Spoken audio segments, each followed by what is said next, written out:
Friends அனைவருக்கும் வணக்கம். இன்றைய வீடியோவில் தமிழ் மாதிரி தேர்வு 5 இதை நம்ம பார்க்க போகிறோங்க. 6ஆம் வகுப்பில் ஆரம்பித்து 12ஆம் வகுப்பு வரை இருக்கிற பள்ளி புத்தகங்கள், அரசாங்கத்துடைய மெட்டீரியல், அவுட் சோர்ஸ் எல்லாத்தையுமே மிக்ஸ் பண்ணி தினமும் நம்ம 25 கேள்வியாக பார்த்துட்ருக்கோம். இது 5வது வீடியோங்க. ஆல்ரெடி 4 வீடியோ போட்டிருக்கோம். நீங்கள் இன்னும் பார்க்கலைன்னா அதுக்கான லிங்க் ஃபஸ்ட்டு கமெண்ட்டில் இருக்குது, அதை பார்த்துருங்க. சரி, நம்ம இன்றைய வீடியோக்குள்ளே போகலாங்களா? ஃபஸ்ட்டு வேணா பாருங்கள்.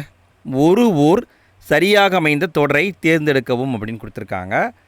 ஒரு ஊர் இதை வச்சு நீங்கள் ஆன்சர் பண்ணணும். இது டிஎன்பிஎஸ்சியில் வந்த கொஷின், டிஎன்பிஎஸ்சியில் கேட்கப்பட்ட வினா. இதுக்கான பதில் உயிர் எழுத்து வந்தால் அதுக்கு முன்னாடி ஓர் வரணும், உயிர்மெய் எழுத்து வந்தால் அதுக்கு முன்னாடி ஒரு வரணும். இங்கே பாருங்கள், ஒரு அணில் மரத்தில் ஏறினன்னு கொடுத்துருக்காங்களா? ஆ என்பது உயிரெழுத்து, உயிரெழுத்து வந்தாவே கண்டிப்பாக அதுக்கு முன்னாடி ஓர் தான் வரணும். அப்போ இது அல்லது இது தான் ஆன்சராக இருக்க வாய்ப்பு இருக்குது. சரி, அடுத்து பாருங்கள். ஓர் அணில் கொடுத்துருக்காங்களா? அப்போ ஒருமையில் ஆரம்பிக்குது, முடிவும் ஒருமையில் தான் இருக்கணும். அப்போ ஓர் அணில் மரத்தில் ஏறியது அப்படிங்கிறது தான் கரெக்டு. ஆரம்பமும் முடிவும் ஒருமையில் இருந்தால் அதுதான் கரெக்டு. அப்போ இதுதான் ஆன்சர். அடுத்து வேணா பாருங்கள். பொறுத்துக டைப்பில் கொடுத்துருக்காங்க. இது இலக்கண கொஷினுங்க. இதுக்கான பதில் வினைத்தொகைக்கு எடுத்துக்காட்டு அலைக்கடல், பண்புத்தொகைக்கு எடுத்துக்காட்டு நெடுங்குன்று, தொழில் பெயருக்கு எடுத்துக்காட்டு ஒளிதல், உருவகத்துக்கு எடுத்துக்காட்டு கண்ணீர் வெள்ளம். அடுத்த வினா பாருங்கள். கால் கழுவி வந்தான் என்பது என்ன? கால் கழுவி வந்தான் என்பது என்ன? இதுக்கான பதில் இடக்கர் அடக்கல் என்பது சரி. இடக்கர் அடக்கல், கால் கழுவி வந்தான் என்பது இடக்கர் அடக்கல். அடுத்த வினா பாருங்கள். கீழ்கண்ட கூற்றுகளை ஆராய்க. முடியரசன் அவரை பற்றி 4 பாயிண்ட் கொடுத்துருக்காங்க. எது சரின்னு நீங்கள் சொல்லணும். விடையை பார்க்கலாங்களா? முடியரசனின் இயற்பெயர் துரைராசு, இது சரிங்க. ஃபஸ்ட்டு பாயிண்ட் சரி. பூங்கொடி வீரகாவியம், காவியப்பாவை, புதியதொரு விதி செய்வோம் முதலிய நூல்களை எழுதியுள்ளார், இதுவும் சரி. பூங்கொடி, வீரகாவியம், காவியப்பாவை, புதியதொரு விதி செய்வோம் இந்த நூல்களை எழுதியிருக்காரு. திராவிட நாட்டின் வானம்பாடி என்று பாராட்டப்பட்டவர், இதுவும் சரி. திராவிட நாட்டின் வானம்பாடி யார்? முடியரசன். நானிலம் படைத்தவன் என்ற பாடல் வீரகாவியம் என்னும் நூலில் இடம்பெற்றுள்ளது, இந்த பாயிண்ட்டு தப்பாக இருக்குதுங்க. நானிலம் படைத்தவன் அப்படிங்கிற இந்த பாட்டானது புதியதொரு விதி செய்வோம் அப்படிங்கிற நூலில் தான் இருக்கும். அப்போ இங்கே பார்த்தீங்கன்னா 1, 2, 3 மட்டும் சரி என்பது ஆன்சர்.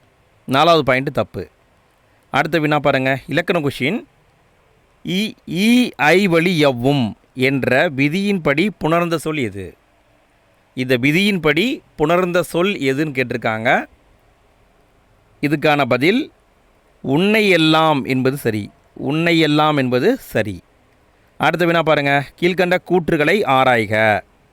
நெல்லை சு முத்து அவரை பற்றி கொடுத்துருக்காங்க. 4 பாயிண்ட் இருக்குது. எது சரின்னு நீங்கள் கண்டுபிடிக்கணும். இது பார்த்தீங்கன்னா ஸ்கூல் புக்கில் 6ஆம் வகுப்பில் இருக்குது. விடையை பார்க்கலாங்களா? தம்மை ஒத்த அலைநீளத்தில் சிந்திப்பவர் என்று மேதகு அப்துல் கலாம் அவர்களால் பாராட்ட பெற்றவர் நெல்லை சுமுத்து, இது கரெக்டு. இப்படி பாராட்டியவர் அப்துல் கலாம் ஐயா. இவர் அறிவியல் அறிஞர் மற்றும் கவிஞர். விக்ரம் சாராபாய் விண்வெளி மையம், சதீஷ் தவான் விண்வெளி மையம், இந்திய விண்வெளி மையம் ஆகிய நிறுவனங்களில் பணியாற்றியவர், இதுவும் கரெக்டு. இவர் அறிஞராகவும் இருந்திருக்காரு, கவிஞராகவும் இருந்திருக்காரு. எங்கெல்லாம் வேலை பார்த்துருக்காரு? விக்ரம் சாராபாய் விண்வெளி மையம், சதீஷ் தவான் விண்வெளி மையம், இந்திய விண்வெளி மையம், இங்கெல்லாம் வேலை பார்த்துருக்காரு, கரெக்டு. அடுத்த பாயிண்ட்டு. நவீன ஆத்திச்சூடியை எழுதினார் என்பது தப்பு. நவீன ஆத்திச்சூடிங்கிறதெல்லாம் எழுதலை, இவர் எழுதியது அறிவியல் ஆத்திச்சூடி. அறிவியல் ஆத்திச்சூடி. அப்போ இந்த பாயிண்ட்டு தப்பு. இந்த பாயிண்ட் தப்பு. அறிவியல் கவிதைகள், கட்டுரைகள் பலவற்றை படைத்துள்ளார். 80க்கும் மேற்பட்ட நூல்களையும் எழுதி வெளியிட்டுள்ளார், இது சரிங்க. அப்போ இங்கே பார்த்தீங்கன்னா 1, 2, 4 மட்டும் சரி. 1, 2, 4 மட்டும் சரி. அடுத்த வேணா பாருங்கள். பிழையான தொடரை கண்டறிக. எந்த தொடர் பிழையான தொடர்னு கண்டுபிடிக்கணும். இதுக்கான விடையை பார்க்கலாங்களா? காளைகளை பூட்டி வயலை உழுதுனர், இது கரெக்டு, சரியாக தான் இருக்குது, தப்பு இல்லை. மலை மீது ஏறி கல்வெட்டுகளை கண்டறிந்தனர், இதுவும் சரியாக தான் இருக்குது, தப்பு இல்லை. காலையில் பூத்த மல்லிகை மனம் வீசியது, தப்பாக இருக்குது இதில். அதாவது இந்த காளைனா காளை மாட்டை குறிக்கும். அப்போ என்ன பண்ணியிருக்கணும்? இந்த லை வந்திருக்கணும். இந்த காலைனா தான் காலை நேரம், காலை நேரம் பூத்த மல்லிகை. இந்த மனம்னா உள்ளம்னு அர்த்தம். அப்போ 3 சுழி நா வந்திருக்கணும். 3 சுழி நா வந்தால் மனம்னு அர்த்தம், அதாவது வாசனைன்னு அர்த்தம். அப்போ இந்த பாயிண்ட் தான் தப்பாக இருக்குது. நெற்பயிர்கள் மழை நீரில் மூழ்கின, இது சரியாக இருக்குது. அப்போ தவறானதுன்னா 3வது பாயிண்ட் தான் தப்பு. அடுத்து வேணா பாருங்கள், கீழ்கண்ட கூற்றுகளை ஆராய்க. ராப்பி சேதுப்பிள்ளை அவரை பற்றி 4 பாயிண்ட் கொடுத்துருக்காங்க, எது சரின்னு சொல்லணும். விடையை பார்க்கலாங்களா? ராப்பி சேதுப்பிள்ளை தமிழ் அறிஞர், எழுத்தாளர், வழக்குரைஞர், மேடை பேச்சாளர் என பன்முகத் திறன் பெற்றவர், இது சரிங்க. இவரை சொல்லின் செல்வர் என போற்றுவர், இதுவும் சரி. செய்யுளுக்கே உரிய எதுகை மற்றும் மோனை என்பனவற்றை உரைநடைக்குள் கொண்டு வந்தவர் இவரே என்பர், இதுவும் சரி. அந்த காலத்தில் பார்த்தீங்கன்னா செய்யுளில் மட்டும்தான் எதுகை மோனையை பயன்படுத்திகிட்டு இருந்தாங்க. ஆனால் இவர் என்ன பண்ணியிருக்காரு, உரைநடைக்குள்ளேயும் அதை கொண்டு வந்திருக்காரு, இதுவும் சரிதான்.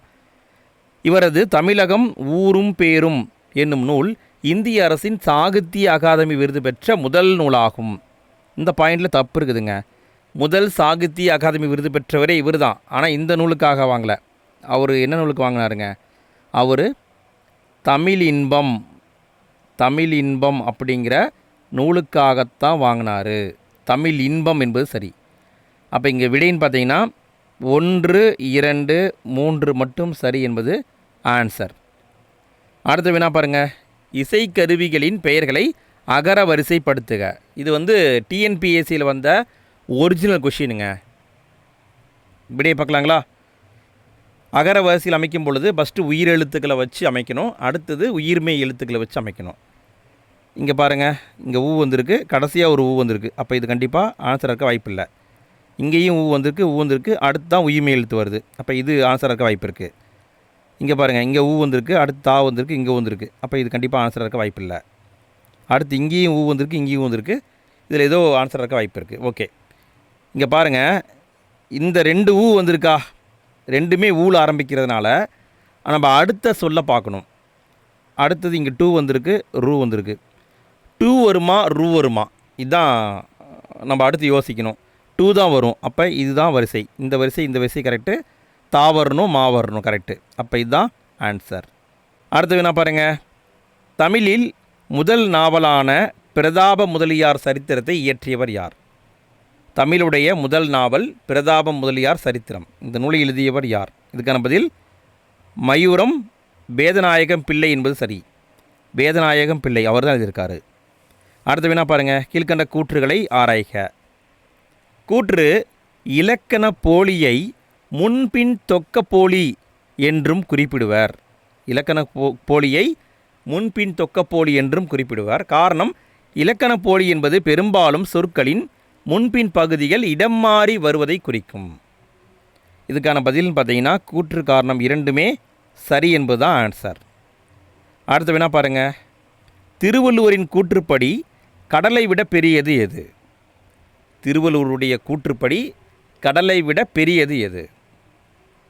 இதுக்கான பதில் பயன் ஆராயாமல் ஒருவர் செய்த உதவி. எதையும் யோசிக்காமல் ஒருத்தர் உதவி பண்ணுறாரு இல்லைங்களா, அந்த உதவி தான் கடலை விட பெரியது. அடுத்த வினா பாருங்கள், தமிழில் எல்லாம் உண்டு, தமிழின் கவிச்சுவைக்கு ஈடுமில்லை இணையும் இல்லை, தமிழால் அறிவியல் மட்டுமன்று அனைத்து இயல்களையும் கற்க முடியும் என்று சான்றுடன் கூறியவர் யார்? தமிழில் எல்லாமே இருக்குது, தமிழுடைய கவிச்சுவைக்கு எதுவுமே ஈடும் இல்லை இணையும் இல்லை, தமிழால் அறிவியல் மட்டுமல்ல அனைத்து இயல்களையுமே படிக்க முடியும் என்று சான்றோடு சொன்னவர் யார்? இதுக்கான பதில் டி.கே. சிதம்பரநாதர் என்பது சரி. டி.கே. சிதம்பரநாதர். அடுத்த வினா பாருங்கள், பாலோடு வந்து கூழோடு பெயரும் என்ற பாடல் வரி உள்ள நூல் எது? பாலோடு வந்து கூழோடு பெயரும் என்ற பாடல் வரி எந்த நூலில் இருக்குது? இதுக்கான பதில் குறுந்தொகையில் இருக்குதுங்க. குறுந்தொகை என்பது சரி. அடுத்த வினா பாருங்கள், கீழ்கண்ட கூற்றுகளை ஆராய்க. கூற்று திருநெல்வேலி மற்றும் பாளையங்கோட்டை ஆகிய இரு நகரங்களும் இரட்டை நகரங்கள் என அழைக்கப்படுகின்றன. காரணம், தாமிரபரணி ஆற்றுடைய கிழக்கு கரையில் திருநெல்வேலியும் மேற்கு கரையில் பாளையங்கோட்டையும் அமைந்துள்ளன. இதில் எது சரின்னு கேட்டிருக்காங்க. ஃபஸ்ட்டு பாயிண்ட்டு சரியாக இருக்குதுங்க. இரட்டை நகரம் அப்படின்னா திருநெல்வேலியும் பாளையங்கோட்டையும். ஆனால் இரண்டாவது பாயிண்டில் தப்பு இருக்குது. என்ன தப்புனா, தாமிரபரணி ஆற்றுடைய கிழக்கு கரையில் தான் பாளையங்கோட்டை இருக்கும். கிழக்கு பக்கம்தான் பாளையங்கோட்டை இருக்கும். மேற்கு பக்கம்தான் திருநெல்வேலி இருக்கும். எந்த பக்கம் எது இருக்குன்னு பார்த்துக்கோங்க. மேற்கு கரையில் திருநெல்வேலி இருக்கும், கிழக்கு பக்கத்தில் பாளையங்கோட்டை இருக்கும். அப்போ இரண்டாவது காரணம் வந்து தப்பு. அப்போ இங்கே விடையின்னு பார்த்தீங்கன்னா கூற்று மட்டும் சரி என்பது தான் ஆன்சர், காரணம் தவறு. அடுத்த வினா பாருங்கள், கலைச்சொற்களை பொறுத்துக. இதுக்கான பதில் கமோடிட்டி அப்படின்னா பண்டம், ஃபெர்ரிஸ் அப்படின்னா பயண படகுகள், ஹெரிட்டேஜ் அப்படின்னா பாரம்பரியம், வாயேஜ் அப்படின்னா கடற்பயணம். அடுத்த வினா பாருங்கள், கீழ்கண்ட கூற்றுகளை ஆராய்க. 4 பாயிண்ட் கொடுத்துருக்காங்க. எது சரி எது தப்புன்னு சொல்லணும். விடையை பார்க்கலாங்களா? முனைப்பாடியார் திருமுனைப்பாடி என்னும் ஊரை சார்ந்த சமணப்புலவர். இவர் காலம் 10ஆம் நூற்றாண்டு. இவர் இயற்றிய அறநெறிச்சாரம் 225 பாடல்களை கொண்டது. அறநெறிகளை தொகுத்து கூறுவதால் இந்த நூல் அறநெறிச்சாரம் என பெயர் பெற்றது. இதுக்கான பதில்னு பார்த்தீங்கன்னா ஃபஸ்ட்டு பாயிண்ட்டு சரி. முனைப்பாடியார் திருமுனைப்பாடி என்ற ஊரை சார்ந்தவர், சமணப்புலவர், கரெக்டு. ஆனால் இவருடைய காலம் தப்பாக இருக்குது. 10ஆம் நூற்றாண்டு கிடையாது, 13வது நூற்றாண்டில் வாழ்ந்தவர். 13ஆம் நூற்றாண்டு. அறநெறிச்சாரத்தில் 225 பாட்டு இருக்குது. அப்போ இந்த பாயிண்ட்டு சரி, இந்த பாயிண்ட்டு சரி, ஃபஸ்ட்டு பாயிண்ட் சரி, இரண்டாவது பாயிண்ட்டு தப்பு. அப்போ 1, 3, 4 மட்டும் சரி என்பது ஆன்சர். அடுத்த வினா பாருங்கள், விழி வேற்றுமை என அழைக்கப்படுவது எது? எந்த வேற்றுமையை விழி வேற்றுமை என்று அழைப்பார்கள்? இதுக்கான பதில் 8ஆம் வேற்றுமை. 8வது வேற்றுமையை விழி வேற்றுமைன்னு சொல்லுவாங்க. 8வது வேற்றுமையை விழி வேற்றுமைன்னு சொல்லுவாங்க. அடுத்த வினா பாருங்கள், மனமகிழ்ச்சி இந்த சொல்லுக்குரிய புணர்ச்சி யாது? மனமகிழ்ச்சி இதை பிரிச்சிங்கன்னா மனம் கூட்டல் மகிழ்ச்சி அப்படின்னு வரும். இந்த 2 சொல்லும் சேரும் பொழுது என்ன புணர்ச்சி நடந்திருக்குன்னு கேட்டிருக்காங்க. இதுக்கான பதில் கெடுதல் நடந்திருக்கு. இந்த இம் அப்படிங்கிறது போனதுனால மன மகிழ்ச்சின்னு மாறி இருக்கு. ஸோ இங்கே கெடுதல் புணர்ச்சி நடந்திருக்கு. அடுத்து வினா பாருங்கள், கீழ்கண்ட கூற்றுகளை ஆராய்க. நான்மணிக்கடிகை இதை பற்றி 4 பாயிண்ட் கொடுத்துருக்காங்க. எது சரின்னு கண்டுபிடிக்கணும். பதிலை பார்க்கலாங்களா? நான்மணிக்கடிகையின் ஆசிரியர் விளம்பி நாகனார். இது சரிதாங்க. மொத்தம் 100 பாடல்கள் உள்ளது என்பது தப்பு. நான்மணிக்கடிகையில் 104 பாடல்கள் இருக்கிறது. காலம் 4ஆம் நூற்றாண்டு என்பது சரி. 4வது நூற்றாண்டு. 2 பாடல்களை ஜியு போப் ஆங்கிலத்தில் மொழிபெயர்த்தார். இதை கேட்க வாய்ப்பு இருக்குது ஃப்ரெண்ட்ஸ், பார்த்துக்கோங்க. ஜியு போப் 2 பாடலை மொழிபெயர்த்திருக்காரு. மொத்தம் 104 பாட்டு இருக்குது. எழுதியவர் விளம்பி நாகனார், 4வது நூற்றாண்டை சார்ந்தவர். அப்போ இங்கே விடைன்னு பார்த்தீங்கன்னா 1, 3, 4 மட்டும் சரி என்பது ஆன்சர். அடுத்த வினா பாருங்கள், விழலுக்கு இறைத்த நீர் போல உவமை தொடரை கண்டறிக. இதுக்கான சரியான உவமை தொடர் என்னன்னு கேட்குறாங்க. விழலுக்கு இறைத்த நீர் போல. விடை பார்க்கலாங்களா? விடை பயனற்ற செயல் என்பது சரி. பயனற்ற செயல். அடுத்த வினா பாருங்கள், இளமை பெயர்களை பொறுத்துக. இளமை பெயர்களை சரியாக பொறுத்தணும் ஃப்ரெண்ட்ஸ். விடையை பார்க்கலாங்களா? ஆமைக்கு பிள்ளை வரும், முதலைக்கு பார்ப்பு அப்படிங்கிறது வரும், எலிக்கு வந்து குஞ்சு வரும், தவளைக்கு வந்து பேத்தை வரும். தவளைக்கு வந்து பேத்தைங்க. அடுத்த வினா பாருங்கள், உலர்தல் இதுக்கான வேர்ச்சொல் அறிக. உலர்தல் என்பதற்கான வேர்ச்சொல் அறிக. இதுக்கான பதில் உள் என்பது சரி. உள் அப்படின்னா வெப்பமான பொருள்னு அர்த்தம். இதுதான் வேர்ச்சொல். அடுத்த வினா பாருங்கள், ஓரெழுத்து ஒரு மொழிகளை பொறுத்துக. ஓரெழுத்து ஒரு மொழிகளை கரெக்டாக பொருத்தணும். இதுக்கான விடையை பார்க்கலாங்களா? நூ என்றால் யானை, நே என்றால் அம்பு, பா என்றால் காற்று, மே என்றால் அன்பு. அடுத்த வினா பாருங்கள், கடைசி வினா. மண்ணாசை கருதி பகைவர் நாட்டை கைப்பற்றுவதற்காக போர் தொடுக்க செல்லும் அரசர் சூடிக்கொள்ளும் பூ என்ன? மண்ணாசை கருதி பகைவர் நாட்டை கைப்பற்றுவதற்காக போர் தொடுத்து ஒரு மன்னர் போகிறாரு. அப்போ அவர் என்ன பூவை சூடிக்குவார்னு கேட்டிருக்காங்க. இதுக்கான பதில் வஞ்சிப்பூவை சூடிக்கொள்வாங்க. வஞ்சிப்பூ என்பது சரி. ஃப்ரெண்ட்ஸ், அவ்வளோதான் ஃப்ரெண்ட்ஸ். நம்ம இன்றைய வீடியோவில் 25 கேள்வியை பார்த்துருக்கோம். இந்த வீடியோ உங்களுக்கு பயனுள்ள வகையில் இருந்திருக்குன்னு நான் நம்புகிறேன். வீடியோ பிடிச்சிருந்த லைக் போடுங்க ஃப்ரெண்ட்ஸ். வீடியோ பற்றிய ஃபீட்பேக்கையும் மறக்காமல் கமெண்ட்டில் பதிவு பண்ணுங்கள். 25 கேள்விக்கு உங்களுக்கு எத்தனை கேள்விக்கு ஆன்சர் தெரிஞ்சது அப்படிங்கிறத மறக்காமல் கமெண்ட்டில் பதிவு பண்ணுங்கள். சரிங்க ஃப்ரெண்ட்ஸ், அடுத்த வீடியோவில் நம்ம மீண்டும் சந்திப்போம். நாளைக்கு வந்து டெஸ்ட்டு காலையில் 5 மணிக்கு வீடியோவில் வந்துடும். நாளைக்கு வீடியோவில் நம்ம மீண்டும் சந்திப்போம். நன்றி ஃப்ரெண்ட்ஸ்.